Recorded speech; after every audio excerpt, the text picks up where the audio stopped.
Yo, what's going on, guys? Welcome back to Bullony Basketball. Here with a special guest today, known as Triple Play Fantasy. You might have seen our collab video recently, but we're back collabing here today. How's it going, my man? It's going pretty well, man. It's funny. Kristaps Porzingis had like a 22-11 game after I trashed his contract, and maybe he heard that.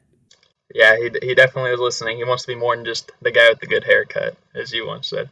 He Um, does have a good haircut. but I mean, we're both doing pretty good right now. As of right now, the Bulls and the Wizards, both of our teams, are tied for the top record in the Eastern Conference, which I think that's pretty cool. Like it's almost like it was meant to be that we're recording this right now. It's like we got to take our victory laps early because end of season, this probably won't be. At least the Wizards. I could see the Bulls staying there. I mean, first seed, it would be awesome, but who knows? We will hop into the Wizards later on in the show, but let's start off with what I like to call is like the Great Pacific Scandal. That's what I labeled it as. Because, the Phoenix Suns, they're in the Pacific Division, Portland Trailblazers, close to the Pacific Ocean. And, both those teams in the front office, they're being investigated for, workplace misconduct. I think with the Suns, it's more like issue of racism and misogyny with like owner Robert Sarver, and the Blazers, it's like concerns about the environment, like for non-player personnel at practice facilities. So, I mean, just this whole thing, like this whole issue for the NBA, what do you make of it, really? It's interesting. I feel like about Phoenix, like we've all known this for years. Like everybody knows Sarver's cheap, he's racist, he's sexist, and nobody's done anything about it. And it's interesting how when DeAndre Ayton doesn't get his contract extension, it kind of leaks whether there's something related to that or not. Who knows? The Portland one's a little bit more interesting to me. And I thought this was a very interesting quote from Barry Hecker, who's been in the NBA personnel and was actually with the Blazers and Clippers. And he said, in the NBA, nobody wants to tell the truth. They're all covering for each other. So people have Wow. probably known about this for years. They've tried to probably keep it under wraps. If you guys haven't checked out Dan Dickau's podcast, he worked with the Blazers for a little bit, and he just said he's aggressive all the time, dropping f bombs here and there. Wants to take all the success when the team is doing well, and when the team isn't, he's not one to take blame. Obviously hired Chauncey Billups without doing any background research about the allegations back in the late '90s. So I'm just glad that these guys are getting held accountable and that, their money and fame isn't getting them out of everything.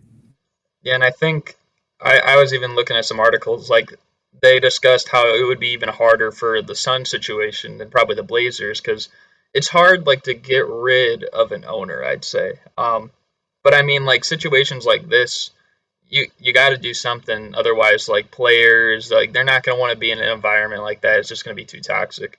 Do But you think it's going to be like a Donald Sterling where eventually there's so much of a push to get him out? Or do you think like some audio or like video clip needs to come out as kind of the straw that broke the camel's back? I feel like now, like nowadays, like you probably don't even need that. Like I feel like that would be icing on the cake, but I feel like people are just easier to jump to, one side or another. And it seems like everyone has been pushing like this narrative right here because I don't know, it just seems like it happens pretty frequently for the in the Suns organization. But maybe this is why, like, I don't know, like their players have been like it seems like in a funk to start the year. Like the Phoenix Suns, they've kind of turned it around, but they don't look like they have the same motivation so far this season.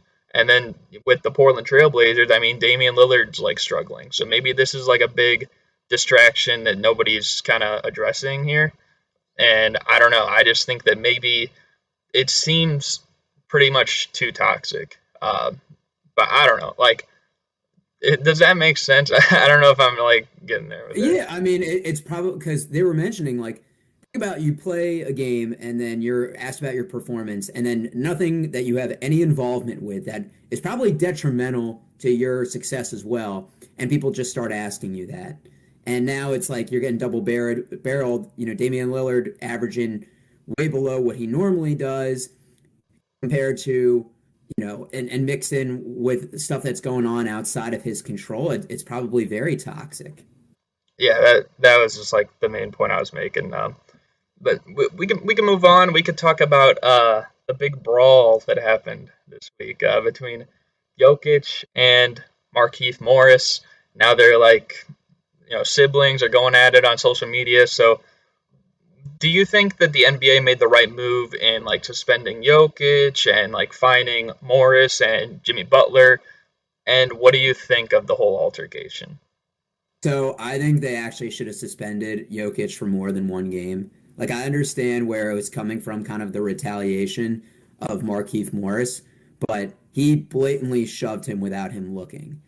And Jokic has been kind of accused of a dirty player himself. He's certainly not one to back down.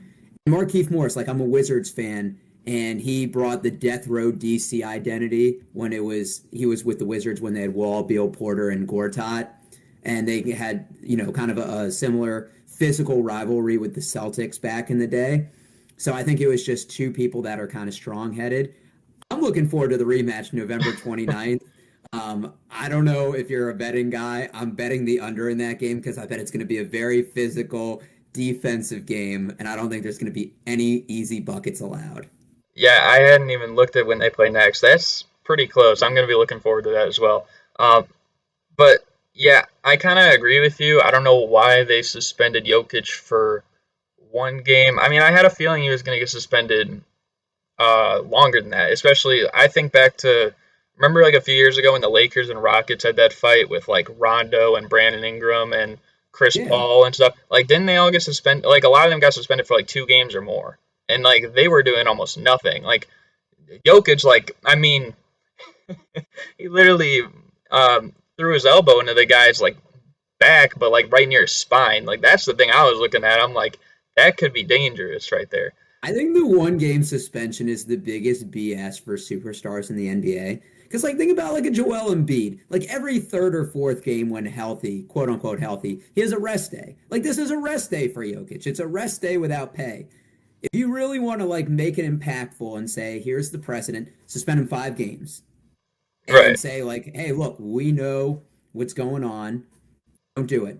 And maybe suspend Morris 1 game then, because he's not a superstar player. He's a role player that, each game is going to try to make an impact. He's kind of fighting for the next contract. And, when those things start to catch up, once again, everybody cares about their money. So once you take that away, I think they start thinking about it a little bit more. I mean, I do think Jokic did have the right though to go after him. I'm not saying that. I will ask you though before we move on. In a fight, who do you think would win between the Jokic brothers and the Morris brothers? Who are you taking? Uh, I'm taking the Morris brothers because I feel like they're Oh, just street fighters. Like, I read an article that they like did everything together at Kansas, and anytime like one was getting in a fight, they'd be like, "All right, well, you're gonna fight both of us then." So that's the thing. They roll deep. The Jokic brothers have the height, but I think of like Porzingis. Like, didn't Porzingis get his ass beat outside a club in Italy? Like, just because you're tall doesn't mean anything. Like, you got to have that grit. anything to go back to Kristaps Porzingis.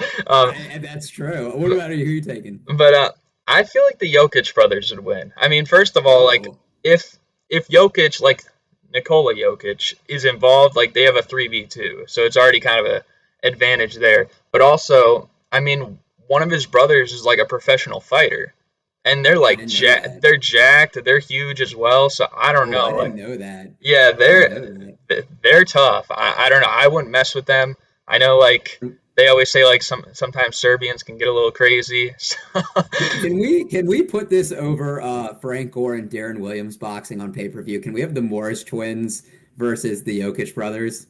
yeah, I'd probably pay to see it to be honest. I would too. But I don't know. I just wanted to see what you'd say. But let's move on. Let's talk about a team that's been playing better than anyone so far in the NBA this year, and that's the Golden State Warriors. They're sitting at the top of the NBA standings as of today, and Steph Curry just recently dropped a 50 bomb on the people they say is going to be the next Steph Curry and Trey Young. So, do you think that they are serious contenders this year? And do you think that Steph Curry so far looks like the MVP frontrunner? Yeah, I mean, Steph Curry really carried the team on his back last year, and I think there was so much crap that he was getting over the years because it's like, oh, he won his championships having, a great backcourt teammate, and then with Kevin Durant, like, The year before that, they blew a 3-1 lead. Steph Curry has never won a Finals MVP. All he can do is shoot.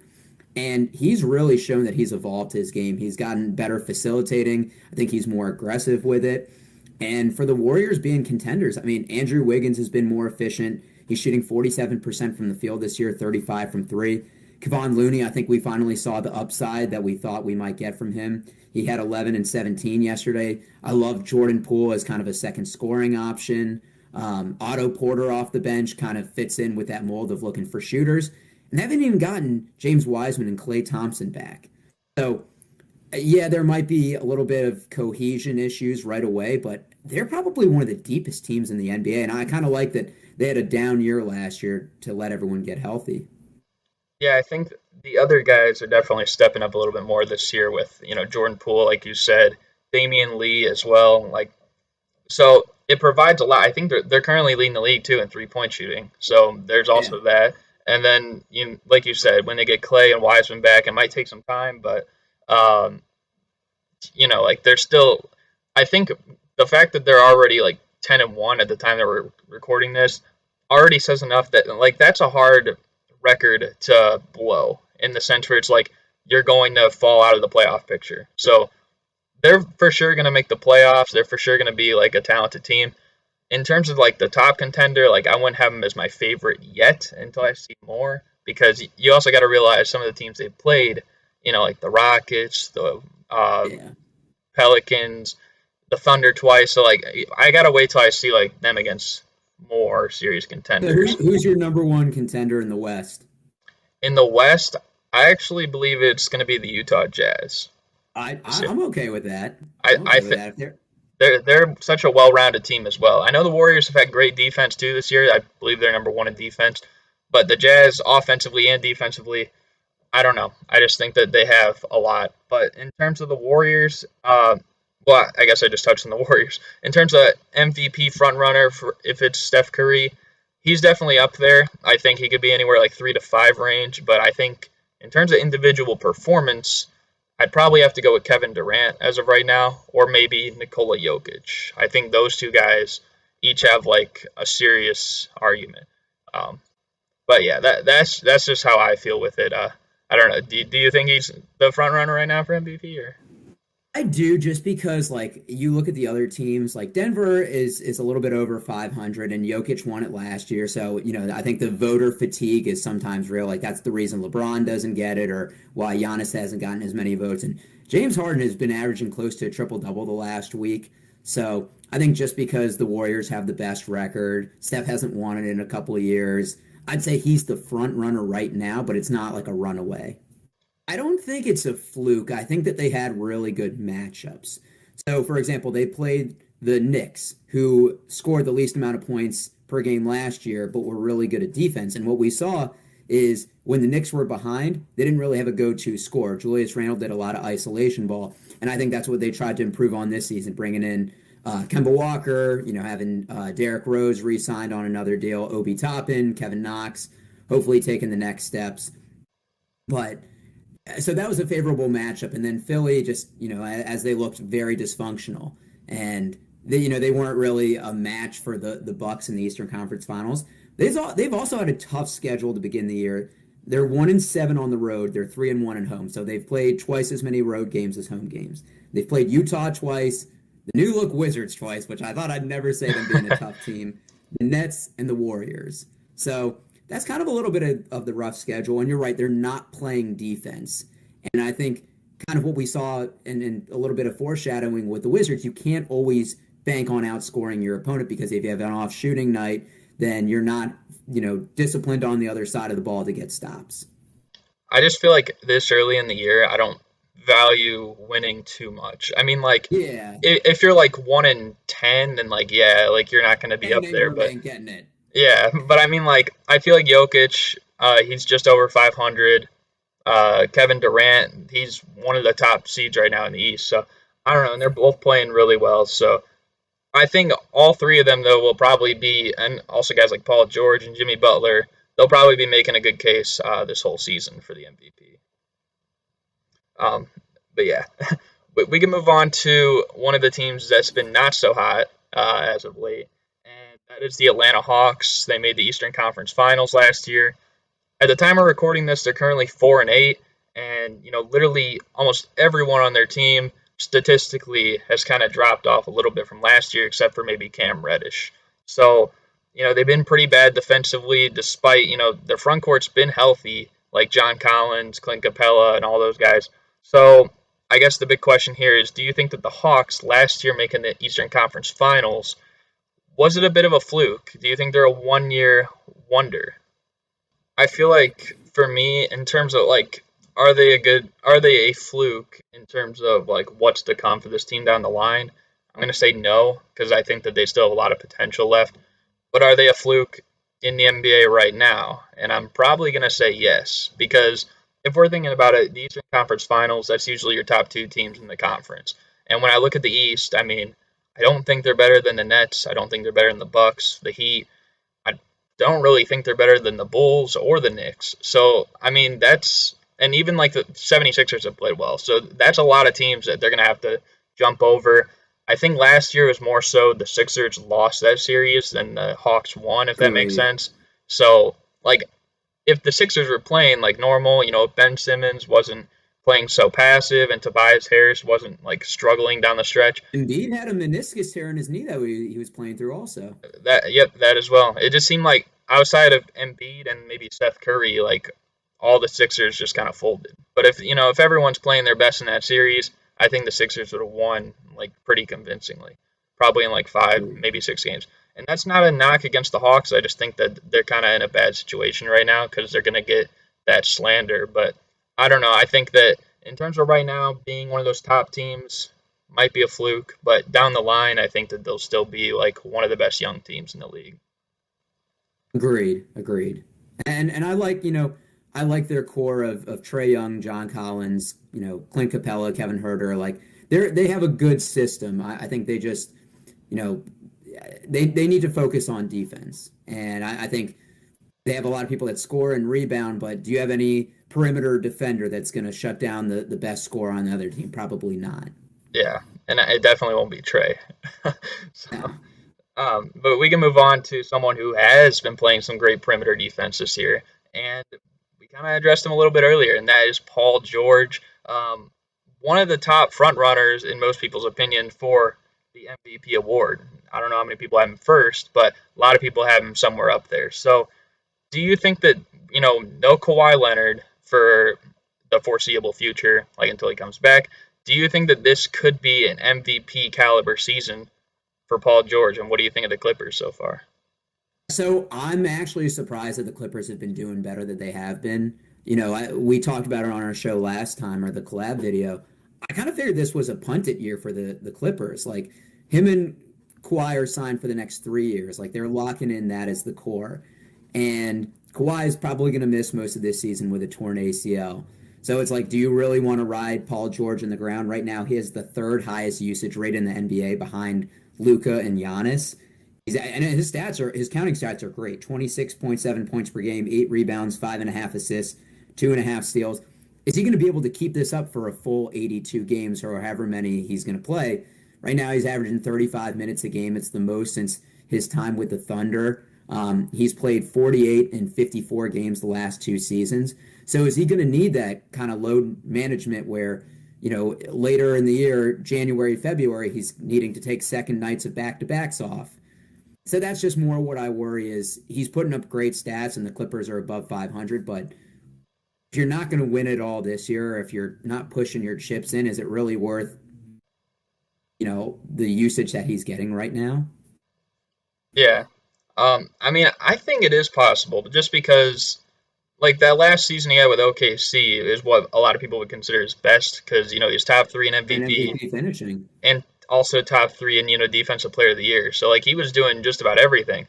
And we've seen Paul George in situations before, like with the Indiana Pacers. I know, like, early on they had some great teams, but after that, like, he didn't have much around him, like, after the injury. So, I feel like the difference between Paul George and Kawhi Leonard is that Paul George can be more of a floor raiser and Kawhi Leonard is more of a ceiling raiser. Like Paul George is that guy who he can bring your team to the playoffs, but Kawhi Leonard's going to take your team over the hump and get them to the championship. I think that they're both capable of doing that. And I don't know. I think that the Clippers, they're a well-rounded team. They proved it last year when they still defeated the Jazz without Kawhi. So I think that they could keep this up, and I think Paul George will be playing at an MVP level and maybe even Defensive Player of the Year level. He's been one of the top candidates for that as well that I've seen, but I think he'll probably finish top five in MVP. And if Kawhi does come back before the playoffs, then that's going to be a little scary for the NBA because they're not going to be expecting that come playoff time. Would you want Kawhi back for the playoffs though? Hear me out because I know that sounds like really crazy, but coming off like a torn ACL, like let's say they get to the fourth, fifth seed with the roster they have now, then you're going to throw a wrench into it with a guy that hasn't played basketball in a year or so. That's probably going to be on a minutes restriction, and you're risking his long-term health. Like, do you think like it would weigh out? I mean, I think if he is like healthy, if he's good to go, then I think he should play. I feel like a lot of people are going too crazy with how like 3 or 4 years ago, his last year with the Spurs, how he sat out, and they're like, oh, he's just going to sit out the whole year. But I think it's different because he did actually come back that season, and then he sat out again because he realized like, oh, my injury like was misdiagnosed basically, and then he held out like he wasn't trusting like the team doctor because obviously he was still having some pain somewhere. And then like the whole team turned against him, and then he just didn't want to come back after that meeting they had in March. So I think that he will come back. I don't think that the Clippers are in any rush to like force him back. So I don't think that they're necessarily hoping he does return, but I feel like he will return probably around a month or a month and a half before playoff time. Okay, I hope he does. NBA is better with him. Exactly. I mean, I think he's one of the best in the league. And now we get to talk about your favorite topic, the Washington Wizards, and how great they played. As we said at the beginning of the show, they're tied with my Chicago Bulls for the top of the Eastern Conference right now. And they have a lot more depth this year, too. So, really, what do you think of the Wizards so far this year, and what position do you think they could realistically end up at the end of the year? So the Wizards kind of went like an overhaul, and I was a big proponent of trading Bradley Beal because I thought they needed to go through a rebuild, and right now they're proving me wrong. So new coaching. I mean, Scott Brooks had to go. I was a big fan of the hiring at first, but I definitely think he's an overrated name. He doesn't make good in-game adjustments. He doesn't have good rotations. He doesn't hold his players accountable. He's very passive.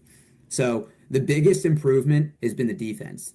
Last year, the Wizards allowed 118.5 points per game, which was actually most in the NBA. This year, they're allowing 104.8 points per game. And what have they seen the improvements with? Well, with the Westbrook trade, now they have Montrezl Harrell, who's a great interior defender. They have Kyle Kuzma, who's been good on the outside and perimeter. And I think it's kind of just a new look as well. Spencer Dinwiddie has provided some scoring off the bench. You're right. They have more depth. They're getting Thomas Bryant back from a torn ACL. Rui hasn't played this year yet. Daniel Gafford. So I think it's a lot of role players, and everybody kind of has their niche that they do, whether you're a bench, whether you're rebounding, whether you're a defender. But it seems like a very good culture, and I'm pleasantly surprised. Where we could finish, I'm going to say fifth seed. Like that's better than I thought we'd be at the beginning of the season. Yeah, I mean, I will say I'm right there with you. I was wrong in thinking that there could be a team where Bradley Beal is like the primary option that could play at this level. I personally never could see it coming. And maybe that's just me, but I don't know. But I think they are real. I mean, they've even had injuries to Rui, to Thomas Bryant. Gafford missed a few games. Even Beal sat out like the game against Indiana, I believe, and then Dinwiddie was out another one. So, and they're still finding success. They're still at the top of the conference right now, and they've played some tough teams as well. So, in the old Lakers too, they've also been playing great. Montrezl Harrell, I just checked Basketball Reference. They had him 6 in the MVP ladder right now, which I don't know about that, but I mean, like, Yeah, that's a little much. That's a little much. but the point is, like, he's playing extremely well. He's like you said, his defense, like, historically, he's always been clowned kind of for his defense a little bit. People said he was overrated, but this year he's played pretty well. Kyle Kuzma, he's played great. He just showed up. I don't know if you saw that with that Cavs fan that had that sign or Yeah. or whatever. That's like LeBron got me my ring, and then yeah, he said Cleveland wouldn't be anything without LeBron. That's the PG Sure. version. But and then KCP, I think that he's a great addition as well. I thought he was honestly the biggest loss in the Westbrook trade for the Lakers, but I mean, even he like probably isn't playing the best of his ability. Like I think the other two Lakers have been playing better, but he's still adding a lot to the team. So where I think they could end up, you said fifth seed. I think they could end up as a top six seed. I think they could avoid the play-in, and I think that it's possible that given the right matchups, they could have a run where people are like, I didn't see this coming, kind of like the Atlanta Hawks did last year, where they could get to the conference finals if they get like the right matchups. But I don't know. Maybe that's Oh man, no, don't tease me with that. Wizards never gotten that far in my time as a fan, so hey, I wouldn't mind if they got there as long as they get stopped in the conference finals by my Chicago Bulls. Then I that's guess cool we're with all me. good. But yeah, we can move on to the NBA trivia game to close out the show. Do you know how this works, or do you want me to explain it first? You can explain it real quick. Okay, so there are five different questions that I have. Each one has five hints, and if you get three total guesses for each question, and Okay. if you guess it correctly, then you get like if you guess it correctly with the least amount of hints, you get more points. So if you guess it right after one hint, you get 5 points. After two hints, you get 4 points, All and then right. it keeps going. Sounds good. If you use all three of your guesses on a certain question and you get them all wrong, unfortunately, you get 0 points for that question. And then at the end, there's just one question with no hints about me in the NBA. So, Okay. all Let's right. do it. So the first question, first hint is now it could be anything with the NBA too, player, coach, team, whatever. But this former player started investing in real estate since he was a rookie and has since started his own business. Now, I'm gonna need the next hint. okay, and you can use two skips on each one, so that was your first skip. The second hint, this is for 4 points possible. This guy has the most career assists for a shooting guard in NBA history.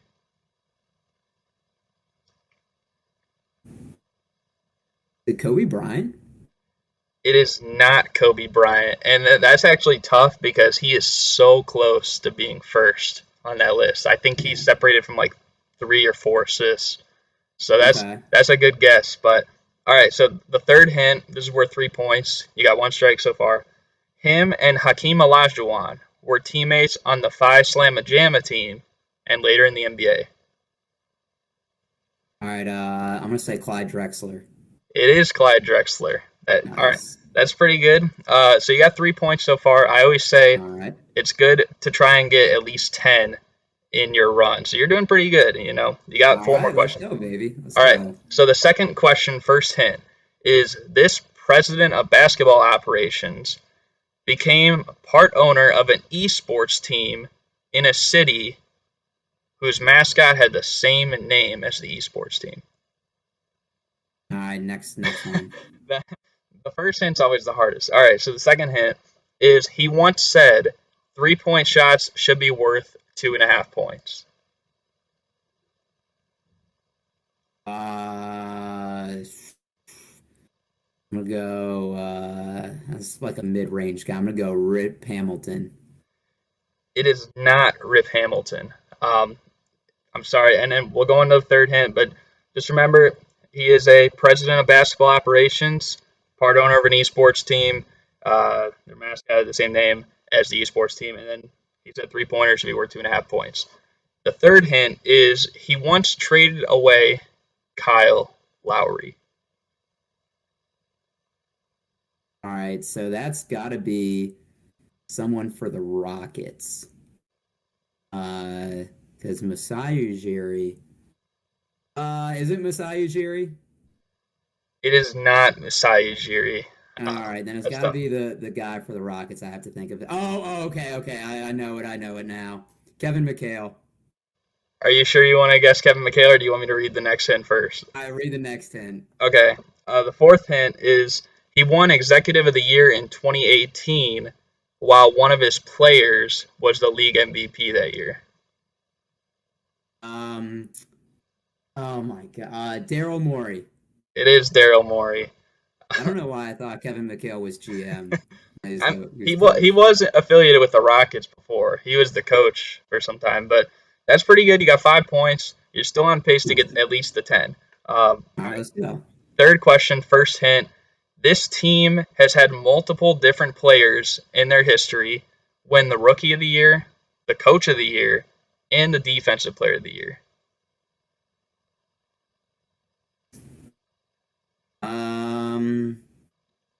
I will go Miami Heat. It is not the Miami Heat. All right, well, let's go to the next one then. All right, so the second hint is their team name has been established and remained the same since before the conception of the NBA. So it's an ABA team. Let's go Bucks. It is not the Milwaukee Bucks. Okay. And now you got 2 strikes, so you got to be careful. You only get one more guess left Oh, that's on this right. question. That's right. All right, so the third hint is so far this season, this team is 29th in average fan attendance per game. And that includes like home and away games, like just the average.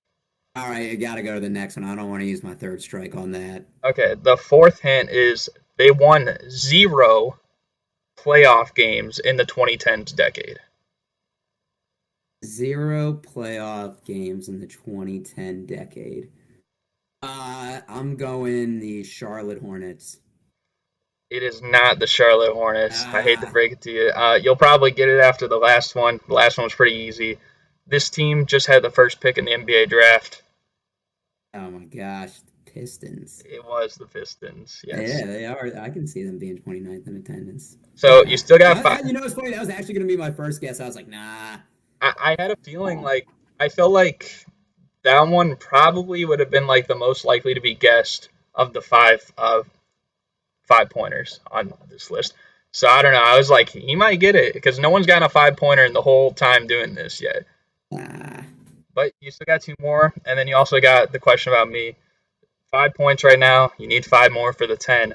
Fourth question, first hint. This basketball stat, now this is a basketball stat, okay, has always been a part of the NBA since the league was formed. Points. It is not points. I'm sorry. So that's your first strike. You got 2 more guesses available. The second hint is the player that led the league in this stat last NBA season was Dylan Brooks. PER. It is not PER. So that's 2 strikes. You got 1 more guess available. We'll see. The third hint is the player that leads the NBA in this stat all time is Kareem Abdul-Jabbar, which might throw you off because you already guessed True shooting percentage. Is that your final guess? Yeah. It is not true shooting percentage. I'm sorry. The correct answer was a personal foul. Oh my gosh! Wow. The next one had like guys like DeMarcus Cousins in there and stuff. So I was gonna say I actually have to wrap up. All right, guys. So although Triple Play Fantasy was in a rush, I did reach out to him and I did ask him the 5 hints for the last question. So I'm just gonna read them off for you guys and then show you how he did. So the first hint on the last question was this current NBA player goes by his middle name and his first name is actually James. The second hint is he became the first ever G League alum to be named an NBA All-Star. The third hint is he played his rookie season with the Detroit Pistons. The fourth hint is he hit the first game winner of the 2021 NBA playoffs. And the fifth hint is he won a championship last season. Now, when I asked Triple Play Fantasy these questions, he actually got it after the second hint, which means that he got 4 points. And this rounds out to 9 points total going into the bonus question. And as you can see, the correct answer for this one was Chris Middleton. So I just wanted to make that clear. I know we were in a rush, and I kind of wanted to still give him a chance because I felt like it was a little unfair if I didn't. I'm sorry to cut it short. I have to get back to work because I have a okay prep for my call in a couple minutes. Okay, I'll ask you then just the bonus question here. It's just about me. It's just one question, All no right, hints. all right, let's do it. Who is the only player, the only NBA player that's currently playing to respond to my Instagram DMs and follow my personal Instagram account? If you get this right, you get the 10 points, too. Zach LaVine. It is not Zach LaVine, and I thought you were going to get it because it's a former Bull and a current Wizard, Daniel Gafford. Daniel, oh, wow, that's awesome. It was cool. I messaged him when he was on the Bulls, but yeah.